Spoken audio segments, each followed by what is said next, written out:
C'est l'histoire d'une dame qui se rend à son magasin habituel pour faire ses achats. Ayant fini de prendre ce qu'elle désirait, elle a acheté des pantalons, des habits, des talons. Vous connaissez les femmes et vous savez combien elles sont en matière de shopping. Ayant fini cela, elle se rend à la caisse pour valider ses achats. La caissière, toute souriante, la regarde et lui demande « Madame, avez-vous la carte du magasin ?» La dame, très étonnée, répond avec une air stupéfait. « De quelle carte parlez-vous ?»« Mais madame, ce magasin est-il si grand que cela qu'il ait besoin de cartes pour s'y promener ?»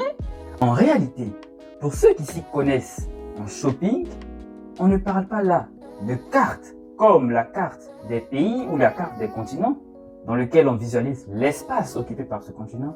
Cette carte est une carte de fidélité que les magasins proposent aux clients sous forme d'abonnement mensuel ou annuel dans lequel le client pourra bénéficier des réductions d'achat lorsqu'il fera un certain nombre d'achats dans le mois ou dans l'année. Par exemple, en France, dans un certain magasin, que je ne vais pas citer le nom bien sûr, lorsque vous payez un abonnement de 5 € par mois, vous avez une réduction de 25 € au 10e achat que vous ferez. Ainsi donc, cette carte de fidélité permet aux grandes enseignes d'avoir une base de données de clients qui pourront être considérés comme sécurisés. Alors, ces clients seront une source de revenus sûrs pour les magasins pendant un certain délai donné. Par exemple, sachant que j'ai un abonnement dans une certaine enseigne, je ne vais en aucun cas aller dans l'enseigne concurrente, sachant que je pourrais perdre mes avantages ou ne pas en profiter de l'argent que je paie par mois. Ainsi, toutes ces stratégies marketing mises en place par ces grandes enseignes permettent de générer énormément d'argent.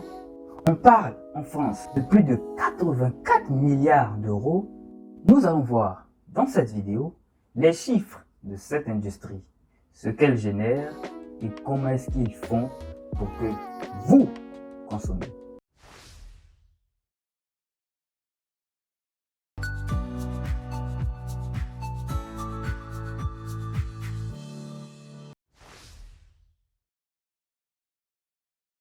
Salut à toi, moi c'est Yannick, Data Scientist de formation. Et le but de cette chaîne est de vulgariser les statistiques à travers l'analyse, l'interprétation et l'explication de plusieurs articles fiables publiés par des institutions sûres, destinés aux experts dans le domaine et aussi au grand public.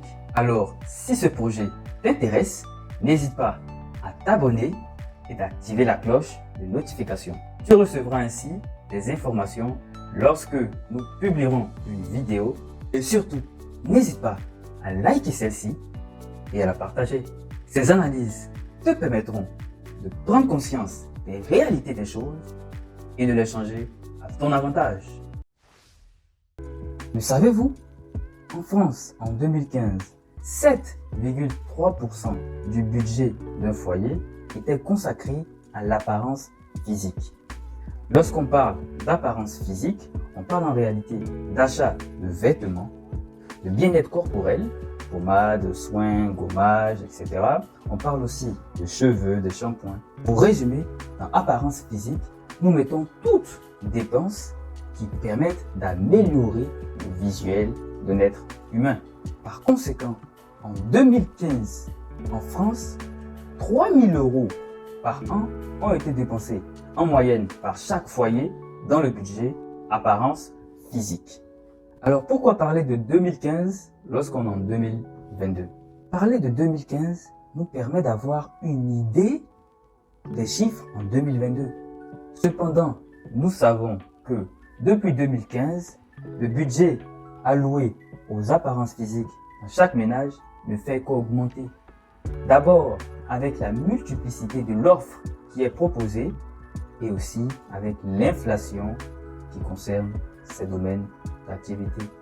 En 1960, la majorité des foyers dépensaient dans les vêtements, dans les chaussures, dans tout ce qui est, on peut dire, des habits. En réalité, depuis 1960, la partie alloués aux vêtements et au style vestimentaire dans le budget apparence physique n'a cessé de décroître. Plusieurs raisons permettent d'expliquer ce fait. D'abord, l'ouverture au marché international a permis de réduire l'augmentation des prix des vêtements. D'autre part, l'apparition de plusieurs autres besoins, que ce soit les besoins technologiques, je suppose. Vous avez besoin d'un smartphone, non pas seulement de vêtements.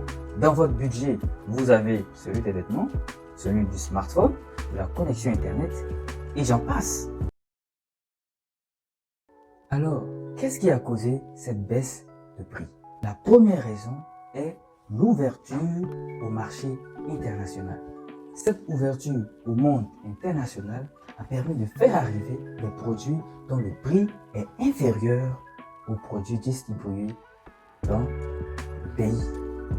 Par conséquent, par exemple, j'achète mon vêtement fabriqué par un producteur local qui coûte 50 €. Le même vêtement est produit par un autre qui vient d'Asie ou d'Afrique à 20 €. Même si la qualité peut-être va diminuer, ne serait-ce qu'un peu, toutefois, je serai quand même tenté de me tourner vers le producteur international.